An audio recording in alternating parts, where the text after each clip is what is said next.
Bienvenue dans l'actu décalé du jour.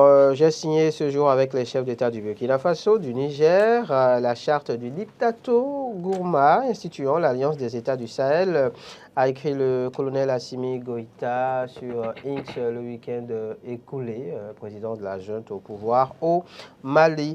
Quelle lecture faire justement de la création de l'AES, l'Alliance des États du Sahel? Que retenir concrètement de cette fameuse charte du Liptako Gourma et quel possible impact sur la géopolitique dans la sous-région? On en parle avec Hamzat Abdoulaye et Olivier Michel de Compos. Bonjour, cher monsieur. Bonjour. Bienvenue. Merci. Merci de répondre toujours à notre sollicitation afin d'éclairer la lanterne des amis téléspectateurs. Signature donc de la charte du Liptako Gourma entre le Burkina Faso, le Niger et le Mali. Olivier Michel de Compos. Que retenir en gros de cette fameuse charte? Alors, avant de dire ce qu'il faut retenir de cette charte, qui n'est pas si fameuse que ça, justement, et je vais en venir, c'est déjà de rappeler un peu ce que c'est que le Liptako Gourma, parce qu'on en parle beaucoup depuis plusieurs années, et aujourd'hui, il y a toute une charte, donc toute une alliance qui se construit autour donc, de cette région que l'on dit des trois frontières entre le Mali, le Burkina Faso donc, et le Niger. Alors, il faut dire que cette région du Liptako Gourma est une région quand même qui fait l'objet de beaucoup d'attention depuis des années, pour ne pas dire donc depuis les premières années des indépendances, parce que déjà à l'époque, les chefs d'État de la région avaient compris l'importance majeure de cette région stratégique-là pour leurs pays respectifs. Et avaient donc mis en place ce qu'ils avaient appelé à l'époque l'autorité de développement intégré de la région du Liptako Gourma, qui a été créée donc depuis le 3 décembre 1970 et qui est toujours aujourd'hui d'actualité. Et quand vous lisez un peu cette charte du Liptako Gourma qui a été signée récemment, elle mentionne dans ses clauses préambulatoires cette autorité-là pour dire donc que les chefs d'État ont compris et ne font que s'aligner sur une vision qui date de plusieurs décennies dans leurs différents pays. Donc, juste pour rappeler un peu, cette autorité, bien vrai qu'elle n'était pas forcément bien vrai qu'elle n'avait pas forcément pour objectif de questions militaires ou de sécurité, il faut quand même dire qu'ils avaient compris l'importance économique, en tout cas l'importance de préserver, de sortir cette zone-là de l'état de sous-développement dans lequel il était. Parce qu'aujourd'hui, nous savons tous que c'est un peu le nid des terroristes et c'est un peu la base arrière de toutes les tentatives de déstabilisation de la région. Donc, il y avait à l'époque déjà une compréhension de la nécessité de désenclaver cette région, de mener des actions dans le domaine donc, de la protection de l'environnement, également la protection sociale, sans oublier donc la sécurité alimentaire. Et donc, c'est pour dire qu'il y a une conscience depuis des années de l'importance de cette région. Et bien vrai, en 2017, vu l'actualité récente, ils ont ajouté le volet sécuritaire. Et donc, aujourd'hui, on en vient donc à la signature de cette charte donc, du Liptako Gourma, qui maintenant a un volet beaucoup plus ancré donc, dans le militaire, pour ne pas dire donc, dans la défense et la sécurité. Et donc, c'est dans la droite ligne, il faut le dire, de tout ce que nous observons depuis quelques mois, pour ne pas dire quelques années, pour le Mali en l'occurrence et pour le Burkina Faso. Et donc, qui est une alliance militaire, il faut le dire. On connaît aujourd'hui un peu le contenu de cette charte-là et il est clair que c'est une alliance militaire défensive et qui a donc pour objectif donc, de mettre en place, donc d'établir voilà, une architecture de défense, voilà, de défense collective et d'assistance mutuelle. Mais ce qu'il est important de retenir dans cette charte, c'est qu'il s'agit déjà d'une alliance stratégique. Alliance stratégique qui vient un peu dans la droite ligne des ambitions des différents pouvoirs en place dans ces pays-là. Également une réponse au projet d'intervention voilà, annoncé par la CEDEAO il y a quelques mois. Et pour finir, je dirais qu'il s'agit également d'une sorte de manœuvre d'anticipation ou, on va dire, de politique de survie pour ces pour ces trois pays-là. Parce que, vous savez, on avait analysé ici à l'époque, lorsque la CEDEAO avait décidé d'intervenir, avait mis sur la table l'option de l'intervention, on avait dit que feront le Mali et le Burkina Faso si jamais on devait intervenir. Et plus la Guinée. Voilà, et la Guinée, si on devait intervenir au Niger. Donc c'est clairement une politique d'anticipation pour se dire, si on ne fait rien, pour peut-être aider notre frère, donc je vais parler du Niger, qui est en difficulté aujourd'hui, il est possible que demain, ça puisse être notre tour, donc voilà, et qu'une intervention militaire puisse être envisagée dans notre pays, parce que vous n'êtes pas sans savoir que les délais de transition qui avaient été donc annoncés aujourd'hui sont vraisemblablement difficiles à tenir. Donc, que ferait la CEDEAO dans une perspective où les régimes en place voudraient peut-être prolonger à nouveau les transitions? Donc, tout ça, c'est pour se prévenir d'une éventuelle velléité voilà, de la CEDEAO ou d'autres puissances de vouloir intervenir dans ces différents pays. Peut-être qu'on en reviendra plus précisément sur d'autres aspects du contenu. Très certainement. Hamzat Abdoulaye, création donc de l'Alliance des États du Sahel, une sorte de formalisation finalement comment dire, de la réaction du Burkina Faso et du Mali face aux velléités d'intervention militaire de la CEDEAO au Niger, puisque justement ces deux pays, dès l'annonce de cette intervention, ont tout de suite dit leur soutien au Niger et menacé justement de prendre cela pour une attaque contre leur pays. Oui, je pense que sur vos plateaux et dans un article que j'ai écrit il y a 2 mois, je disais que la CEDEAO se tirait une balle dans le pied en maintenant sa politique de sanctions vis-à-vis de ces États dissidents et en maintenant aussi une politique d'exclusion qui est la suite logique des sanctions. Se tirer une balle dans le pied dans la mesure où, quand vous voyez l'architecture de cette alliance, dite AES, c'est une architecture qui est basée sur le regroupement pour faire face à la domination. Et la domination ici est symbolisée par cette CEDEAO qui serait instrumentalisée par des ficelles extérieures.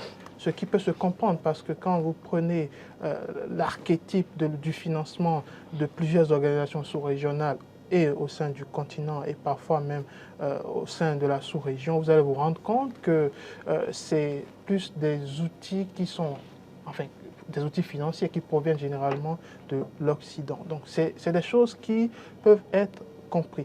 Par contre, ce qu'on comprend moins, c'est la dynamique de cette alliance. Parce que cette alliance regroupe certes pour faire face à une domination, mais est-ce que cela pourra perdurer dans le long terme? Parce que là, c'est un regroupement stratégique pour régler un problème précis. Ponctuel. Alors, le problème précis dont il s'agit, c'est l'éventuelle attaque de la CEDEAO ou d'un des États de la CEDEAO contre le Niger, le Burkina ou le Mali. Ce qui reste toujours une option sur la table depuis l'arrivée au pouvoir de la junte au Niger. Donc, ça, c'est une chose qui reste à développer dans la mesure où on se dit, si éventuellement il n'y a pas d'attaque, quel est l'avenir ou quel sera l'avenir de cette alliance? Alors, ça, c'est une chose. L'autre chose aussi qu'il faut noter, c'est que dans cette charte, justement, il est précisé que cette alliance va lutter activement contre le terrorisme. Justement, le terrorisme, c'est un autre volet. Oui, c'est absolument un autre volet, mais avec quel fonds, avec quels moyens, avec quelle dotation, avec quelle armée? C'est autant de questions qu'il faut se poser par rapport à la faisabilité effective de ce projet. Et l'autre chose qu'il faut noter, et je finirai là-dessus, c'est que je trouve que cette alliance est peut-être, il faut le comprendre aussi, c'est peut-être une alternative à la CEDEAO, c'est peut-être une alternative ou une sorte de bouclier par rapport aux menaces éventuelles qui planent sur le Niger, le Sahel et les autres États, Mali, Burkina Faso. Mais c'est beaucoup plus une interrogation face à l'avenir, parce que l'interrogation consiste à se demander est-ce que l'AES va effectivement être une alliance qui va dépasser la stratégie et le militaire pour tendre vers une alliance politique effective et efficace. C'est autant de questions qu'il faut se poser par rapport à l'avenir de cette formation. Autant de questions donc à se poser par rapport à l'avenir de cette formation. Olivier Michel de Compos, un G3 Sahel finalement donc, qui se crée quand on sait que dans la sous-région il y a eu précédemment, et je pense que c'est toujours d'actualité, peut-être que je me trompe, un G5 Sahel. Si, mais justement quand mon confrère Hamzat était en train d'aborder la question, c'est justement le G5 Sahel qui m'est venu à l'esprit. Pour dire quoi? Pour dire que, oui, vous avez dans la charte un article qui fait clairement référence à la lutte contre le terrorisme. Donc, il ne s'agit pas d'une alliance ponctuelle pour régler une question de la CEDEAO. De la CEDEAO. Et c'est très important parce que lorsque vous lisez dans les lignes, même pas dans les lignes, dans l'un des articles, je pense l'article 6 ou 7, l'article 7 en l'occurrence, je pense, il est clairement dit que ça va même au-delà d'une éventuelle intervention militaire.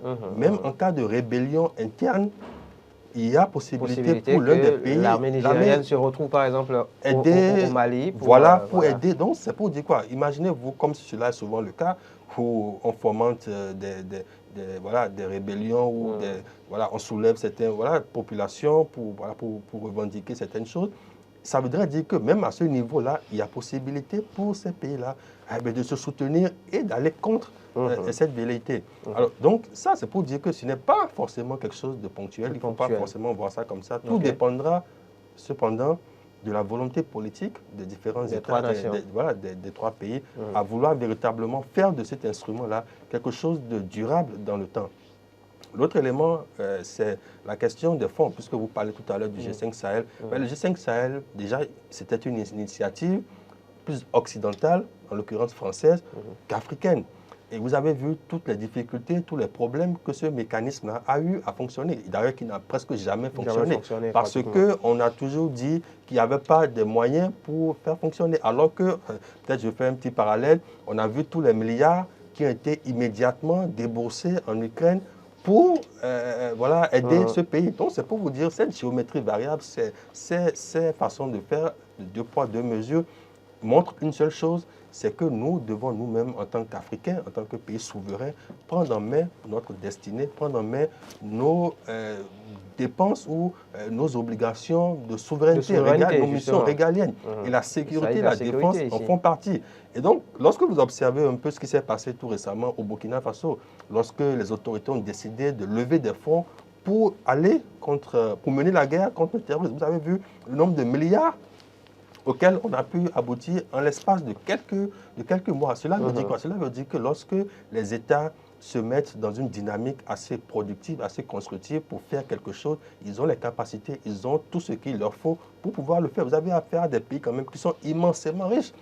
On n'arrête pas d'en parler aujourd'hui, de la richesse du Niger, le Burkina Faso, le Mali, mais c'est pour dire qu'elles ont, ces pays où ils ont les possibilités, la capacité, si vraiment le pouvoir politique, si vraiment l'ambition politique y est, de pouvoir lever tous les fonds dont ils ont besoin pour pouvoir mener donc ces différentes opérations. Donc, il s'agit effectivement, ça en a tout l'air, d'une sorte de G3, peut-être sans les autres pays forcément qui étaient. Bon, c'est pour dire que ces pays-là ont compris l'importance de se regrouper, de se mettre ensemble pour faire front commun, uni, contre la menace qui est en face.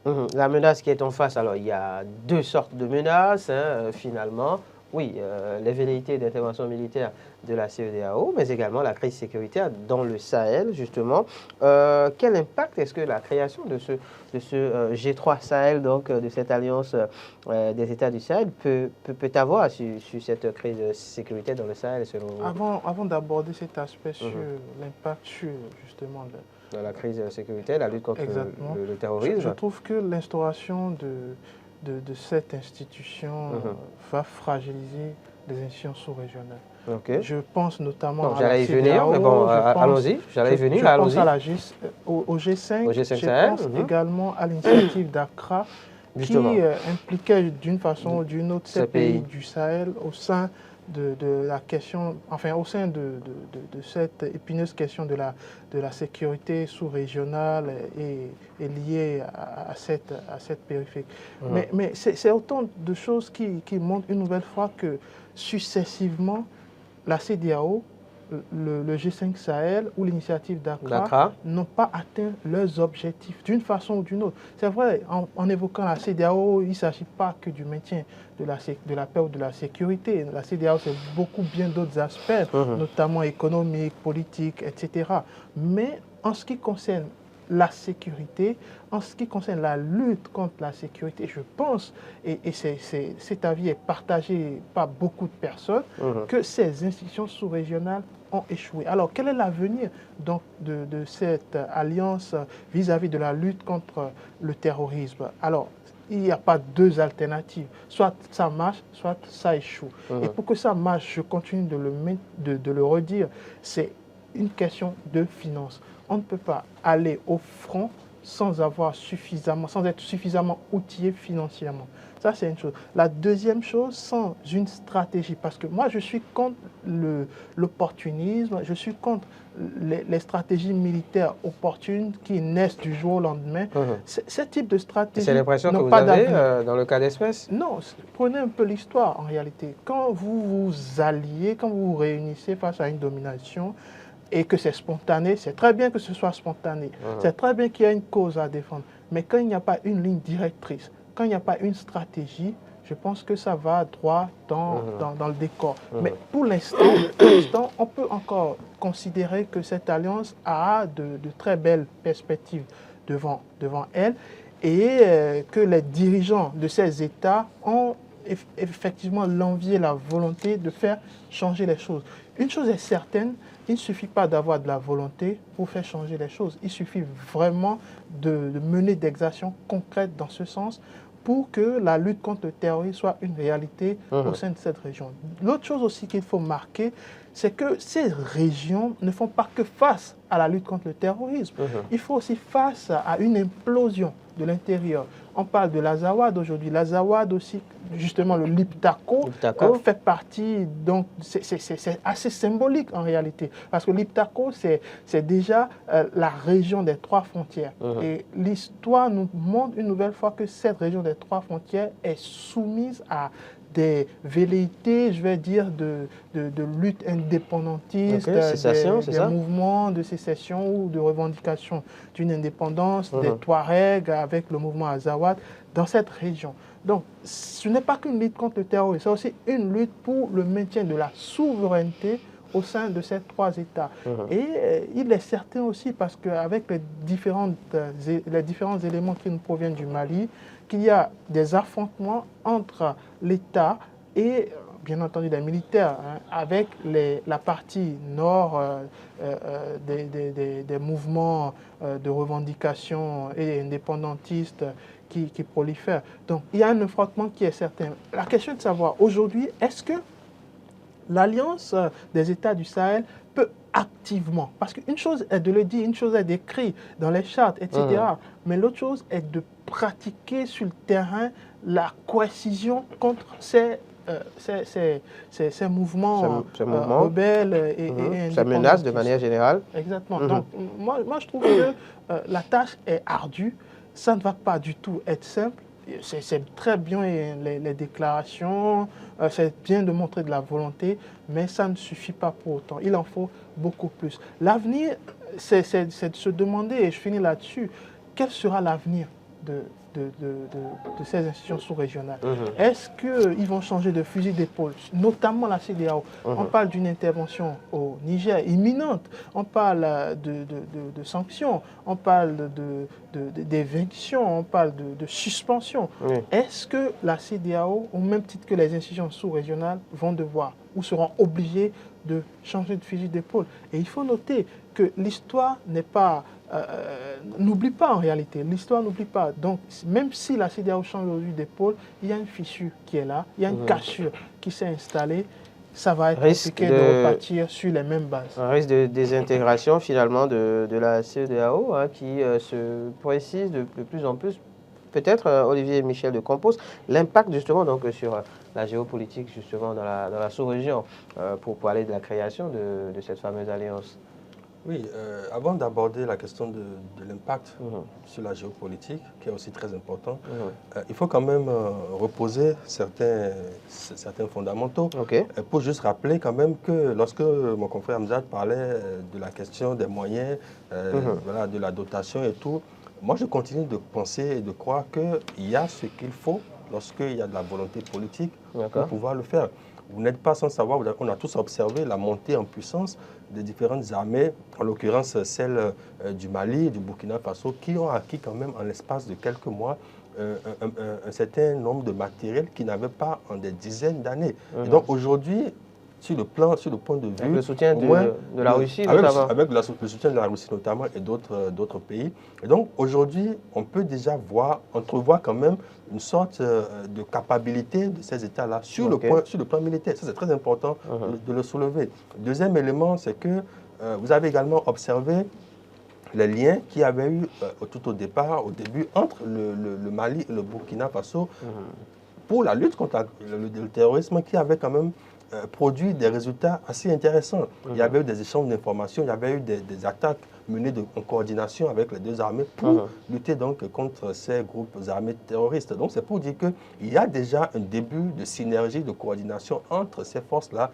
Et pour aller plus loin, mais lorsque vous observez un peu le coup d'État qu'il y a eu au Niger, on le disait, au-delà des questions de mauvaise gouvernance économique et sociale, il y avait en toile de fond le fait que les militaires nigériens n'étaient pas forcément d'accord avec la gestion politique qui était faite donc des questions militaires. Il y avait donc une opposition à la stratégie militaire employée donc par le gouvernement. Et lorsque vous observez un peu la géopolitique avec des États dirigés, donc le Mali, le Burkina, dirigés par des militaires, on pouvait donc croire, et c'est ce qui semble se concrétiser aujourd'hui, que les militaires nigériens auraient bien voulu également être à la manœuvre pour pouvoir coopérer de manière plus productive et plus constructive avec ces pays-là. Et c'est aujourd'hui ce que nous sommes en train de voir, parce qu'on a maintenant l'alliance, la boucle qui est bouclée, comme on dit, avec le Niger, le Burkina et le Mali, qui font front commun maintenant. Parce qu'à l'époque de Bazoum, vous n'êtes pas sans savoir toutes les invectives qu'il y avait, les attaques directes.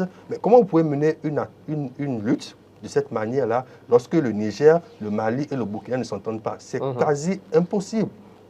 Je l'ai dit la dernière fois encore, cette lutte ne peut se mener sans ces trois pays-là, unis d'abord entre eux, mais également unis avec les autres pays de la sous-région. C'est ça qui est fondamental et important. Donc, toute tentative et toute initiative qui peut être prise, et puis lorsque on a parlé tout à l'heure de l'initiative d'Accra, mais elle n'incluait pas forcément certains pays qui, quand même, étaient au cœur de ce qui se passait. Donc, il faut revenir à ces fondamentaux-là de l'inclusion et du Mali, et du Niger, et du Burkina, et maintenant de toutes les autres forces de la sous-région ouest africaine dans cette lutte. Sinon, on aura beau avoir des déclarations, mais cela ne prospérera pas. Maintenant, pour la question concernant la géopolitique, oui, effectivement, lorsque vous observez un peu la charte, elle a bien fait de mentionner d'abord les instruments juridiques des Nations Unies, de l'Union africaine et de la CEDEAO, pour dire qu'elle reconnaît quand même toujours appartenir à cet ensemble sous-régional.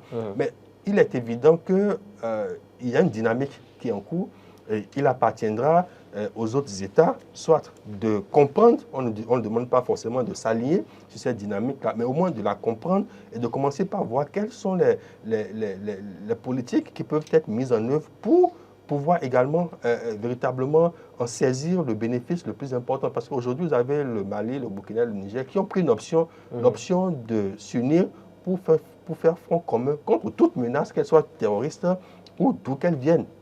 Et donc, forcément, cela a un impact sur la géopolitique au niveau donc, de la sous-région ouest africaine, parce qu'aujourd'hui, avec cette menace d'intervention militaire qui se fait attendre, on ne sait plus trop quelle est la politique de la sous-région contre le terrorisme. Et donc, déjà, à ce niveau-là, il y a un problème déjà de coordination, justement, comme je le disais, entre ces pays-là et les autres pays de la sous-région pour lutter contre le terrorisme. Et ce qui est impossible, même si le Mali, le Burkina et le Niger arrivent en leur sein à juguler ce mal-là, tant que les autres pays ne sont pas impliqués, on aura toujours des poches, peut-être qu'ils vont se retrancher dans des endroits donnés et continuer à activer donc, cette menace-là. Donc, il est important d'intégrer tous ces pays-là dans cette dynamique et pour que nous puissions véritablement, ensemble, avec une coordination de toutes les forces armées, pouvoir véritablement mener une lutte beaucoup plus efficace que celle auquel on a pu assister jusqu'à présent contre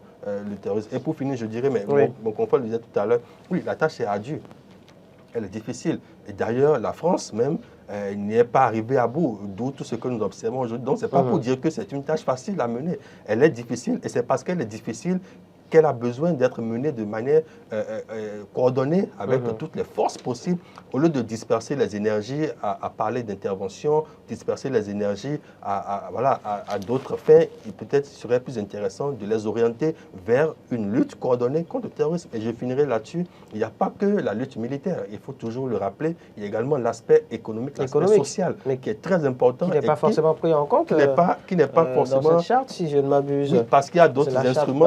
Il y a d'autres instruments, puisque la charte prévoit qu'il y a d'autres mécanismes qui viendront garantir la mise en œuvre effective de la charte. Mais c'est important de mettre l'accent sur ce volet-là, parce qu'on aura beau lutter contre le terrorisme, mais si on ne règle pas la question sociale et économique, évidemment, on retombe rapidement dans les mêmes travaux. Allez, 2-3 messages à lire rapidement, des amis internautes qui ont réagi. La CEDEAO a failli à sa mission de développement de ses États membres et grâce à ces coups d'État, il y a une prise de conscience au niveau des États du Sahel. Adioda Pierre Sakponou pour ce message. Bernard de Vigan dit qu'il voulait aller au-delà et parle de fédération où le Mali prend la présidence et le Burkina, le Niger, des gouverneurs pour 10 ans par exemple. La fédération du Mali peut-être. C'est des choses qui ont existé par le passé. Justement. On est peut-être à l'aube d'un nouveau type de fédéralisme, n'est-ce pas, inspiré notamment par Kwame Nkrumah en son temps.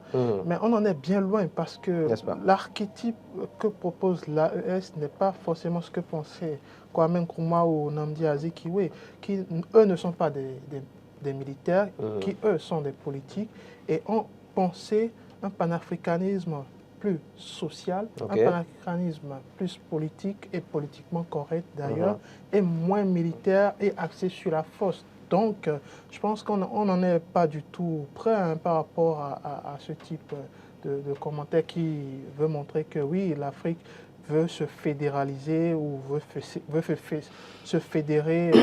Et je ne pense pas que créer un État fédéral sur la base d'une guerre puisse prospérer. Landry Mariel estime que c'est une alliance qui ne produira aucun effet, car il est créé à la va-vite et sans raisonnement et manque d'idéaux fondamentaux. On ne se développe pas en refusant les autres. Le monde est fait de brassage. Ça rejoint un peu ce que je disais. C'est ça. Faisons attention, dit-il, donc à ce sentiment anti-français, car elle peut nous réserver de grandes surprises demain. Et d'ailleurs, la France qui réagit d'une manière ou d'une autre face à la montée de ce sentiment anti-français sur le plan culturel, mais également en recherche scientifique, non, il faut dire au travers d'un certain nombre de mesures. La politique française, pendant longtemps, a été axée sur les politiques. Mais aujourd'hui, cette politique est en train de changer ou d'être réorientée vers le social, avec les acteurs sociaux, vers les ONG, vers les associations, vers la culture. Ce qui peut se comprendre. Peut-être la politique française depuis les années 60-70 n'a pas concentré n'a pas concentré l'efficacité de la portée justement de l'aide française vers les intérêts sociaux. Donc, ce qui peut se comprendre aujourd'hui. D'accord. Pour finir, oui, c'est la fin. Pour finir, c'est important de le dire, la France est en train de commettre pratiquement les mêmes erreurs qu'elle a commises par le passé, c'est ça? Par le passé, avec le cas, par exemple, de la guerre en Ukraine, en interdisant les médias et tout ce qu'elle a eu à faire. Vous savez, lorsque vous combattez le mal, par le mal, alors que vous défendez des idéaux et tout, c'est tout cela qui fait, qui ternit votre propre image et qui vous fait révéler donc au grand jour et qui donne du grain à moudre à ceux-là qui considèrent que vous n'êtes pas forcément le modèle que vous voulez vendre à ces pays-là. Donc c'est très important. La France parle en tout cas évoque des raisons sécuritaires pour justifier les dernières décisions prises. On y reviendra peut-être. Il y a d'autres méthodes, d'autres moyens pour pouvoir on y reviendra très certainement. Merci beaucoup. Ça rappelle un peu, je Oui. finis rapidement Oui. là-dessus. 10 secondes. François Mitterrand, le 20 juin 1990, a instauré ce discours de la Baule où les chefs d'État africains étaient conviés et il fallait choisir entre démocratie ou l'argent. Et l'aide était conditionnée par la démocratie. La démocratie, évidemment. Une démocratie imposée. Et aujourd'hui, on a constaté la débâcle de cette démocratie imposée qui ne ressemble en rien du tout à l'Afrique, qui ne ressemble en rien du tout à la culture africaine. Il faut repenser peut-être la démocratie sur le continent, la manière dont elle est conduite. Oui, ça, c'est des choses qu'on répète suffisamment, mais qui ne sont pas entendues.